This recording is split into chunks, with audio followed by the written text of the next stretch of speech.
really good to be with you this morning.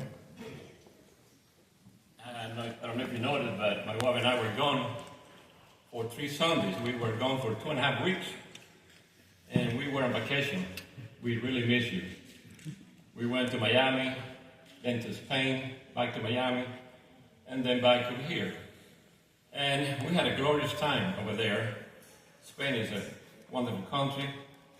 Not perfect, as I will talk about later in my homily, but it's a beautiful country, and we went to Mass to three different Sundays to 3 different churches, and they were beautiful buildings, but they were not Mercy Parish. They were not Mercy Parish, so, it is so good to be home. It's nothing like home. So today we begin the season of Advent, first Sunday of Advent, and also the new liturgical year, and also cycle A of the readings. We start reading from the Gospel of Matthew. But the word Advent comes from the Latin word adventus, which means coming. So what's coming? Jesus is coming. We are being prepared in these 4 weeks. The church is intensifying the teachings. And we're being prepared not only to celebrate his birthday, December 25th, but the second coming of Christ. And the second coming of Christ in our lives could be at the end of time. It could be tomorrow, when we face Jesus face to face. We're being prepared when we encounter Jesus face to face. So, the church at this time of the year give us devotions. And today, we had the Bowie family lit the first candle of the Advent wreath. As you notice, it's an oval shape. The wreath, green, evergreen, means no beginning, no end.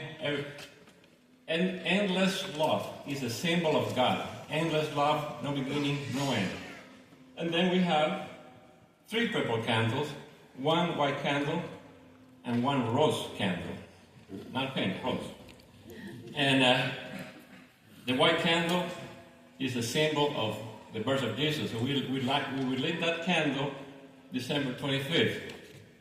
The 3 purple candles stand for faith, hope, and peace. Faith, hope, and peace. And the pink candle that we will light on the 3rd Sunday of Advent, on Gaudete Sunday, it stands for joy. Joy. So, at this time of the year, by the way, the purple is the color of Lent, which stands for prayer, penance, and sacrifice. So the church is asking us to intensify our prayer life, to intensify our penance, our sacrificing, so that we can grow in virtue, faith, hope, love, mercy, all of the virtues, so that we can become more like Christ, so that we can become the better version of ourselves. So today, all 3 readings, that's what they're talking about, this preparation. The first reading, the prophet Isaiah is says, the house of Jacob, let us walk in the light of the Lord. In the second reading, St. Paul says to put out away the works of the darkness, to put on the light of God. In Philippians and Ephesians, same message. Put on the armor of God. Work your salvation in fear and trembling. That's the message we read all through the Bible. We need to be prepared for the second coming of Christ, or whenever he comes into our life. And the gospel reading, same message. Gospel reading is from the Gospel of Matthew, and is Jesus talking about the story of Noah and the ark. And as you notice, Jesus is not speaking this as just a symbolic story, as a fable, like many theologians call it today, when I say this is just a fable story, it's like a symbolic story. Yes, it is a symbolic story. There's a lot of symbol behind the story. But it's also, the church teaches, it's a true story. The idea of a local or global flood is open for discussion, but the church teaches that Noah was a real person, that there was a real flood. So what is the story telling? What is Jesus telling us in the story? That we must be ready. Because the symbol here is that the flood is pointing to the second coming. So we need to be ready. We need to be ready.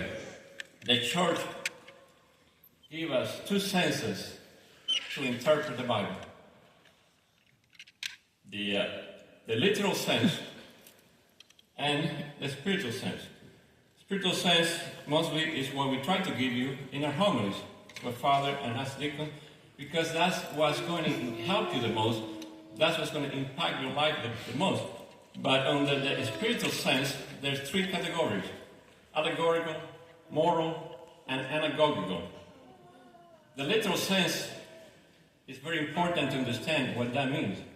Literal sense is what the writer meant to write and meant to say at the time that he wrote it, to the culture that he wrote it, in the language that he wrote it, and so many other factors. That's not always easy to when you read the Bible, it's not always easy to figure out the literal sense. I'll give you an example. Let's say a Martian showed up today on Earth and read a sentence that said, "It is raining cats and dogs." What do you think he was going to say? Cats and dogs are coming down. But you and I know that's not what the writer meant to say. The writer meant to say it is raining hard. And that's the same problem we all encounter when we read the Bible, because we are now 2,000 years later. We're a different culture, different language. Language evolves. So it is difficult to understand. So we need to trust our church. We need to trust the Holy Spirit to help us. But once you got the literal sense correct, then we can focus on the spiritual sense. The spiritual sense, first example on that is the allegorical sense. The allegorical sense, in this case, in the gospel reading from today on the ark of Noah and the flood, is that the church is the new boat, the new ark, who is guiding us, who is saving us through the waters of baptism. That's one way to look at this, to the allegorical way. The moral way, the moral sense, which is basically, I think, what the readings are trying to tell us today, is that those who listen and obey God like Noah did, and stay with the armor of God, in the light of God, living a faithful life all the way to the end, will be saved. And the anagogical sense is a foreshadow, a pointer to heaven. Pointer to heaven. So in the story of Noah, they were going to enter a new land. They were going to start a new world. For us Christians, the new world is heaven. So it's a pointer to heaven. Excuse me one second.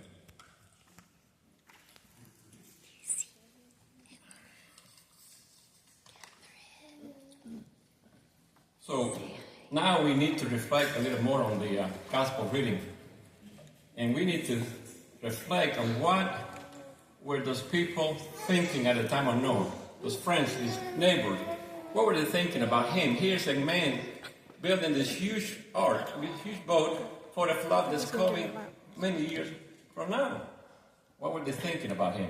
Well, I'll tell you what they were thinking. They were thinking he was crazy. He was ignorant. He was stupid. But only him and his family were saved because they obeyed and listened to God. So, don't you see a parallel to today? Our world, our secular world, the message that we get, that those of us that are faithful Catholics, that listen and try to listen and obey to God, that don't you notice sometimes that they think we're stupid and we're ignorant? Same problem that Noah encountered. And this was really obvious to me last week when I was in Spain. Spain was not too many decades ago, was one of the most Catholic countries in the world. Over 90% of the nation was Catholic. Today, 56%. And the number that's growing is secular. For the last years, it's been becoming more secular and more secular. The good news is that there seems to be a revival all over the world. Young people turning Catholic, and that's happening in Spain too. But right now, 56% of the nation is Catholic. Beautiful country. They have some beautiful traditions. When we were there, all these festivities that they do, they're Catholic. It's a Catholic. All these traditions are Catholic, but hardly anybody going to church. And we had a guided tour, and we had many tour guides. We went to like 7 cities in 1 week, and at every city we had a different tour guide. And they were all so smart, very, very educated. They knew the history of the country so well, they knew the history of the town so well. But you know what I noticed? There was a lack of faith in all of them. They would use the word religious and superstitious in the same sentence like they were equivalent. Superstitious and religious. Don't be ashamed to be called religious, because Jesus came to establish a religion. And we have the most wonderful institution in the history of the world called the Catholic Church. So don't think like some people that we're superstitious. Well, they base everything on the material world. They don't believe there is another dimension, spiritual dimension. They believe only in what they can reason and see through science. For those of us that had spiritual events in our life, we know that's not true. We know that's not true. So they're missing the boat altogether, looking only at the material world. We are both spiritual and we have flesh and spirit. Last month or so, my wife and I had a talk with this older man. He's in his late 80s. He's suffering with many health problems. And he tells us, when I die, I don't care what happens with my body. They can burn my ashes and throw it in the ocean. I don't care, because that's it for me. And I said to him, that's not true. Your soul is going to last forever. Your soul never dies. He said, have you noticed, I told him, have you noticed that sometimes we think, sometimes I think I'm 10 years old.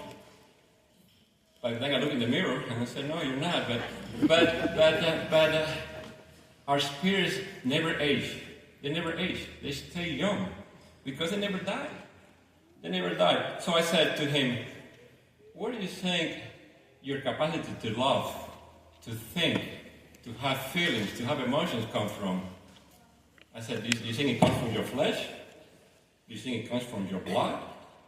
Your toes? He stayed quiet. He stayed quiet for a while.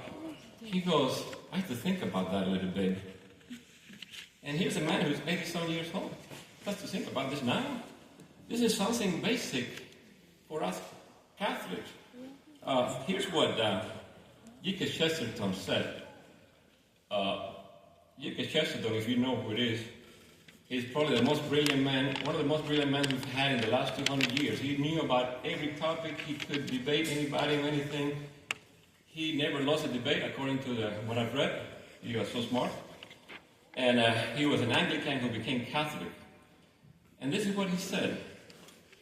The Catholic Church is the only thing that frees a man from the degrading slavery of being a child of his age.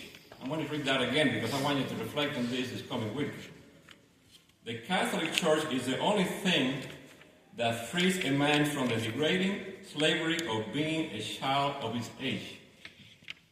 If we not put on the armor of God, if we not stay in the light of God, if we don't work our salvation in fear and trembling until the second coming, we're going to become slaves to our culture, to the messages that we get through the music, to the movies, to the books that we read. Our culture is based only on the material world.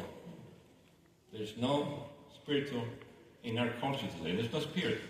They don't believe in the spirit. So when we just base everything on our secular world today and don't put on the armor of God, We're going to be like those people in Noah's time that were not ready when the flood came.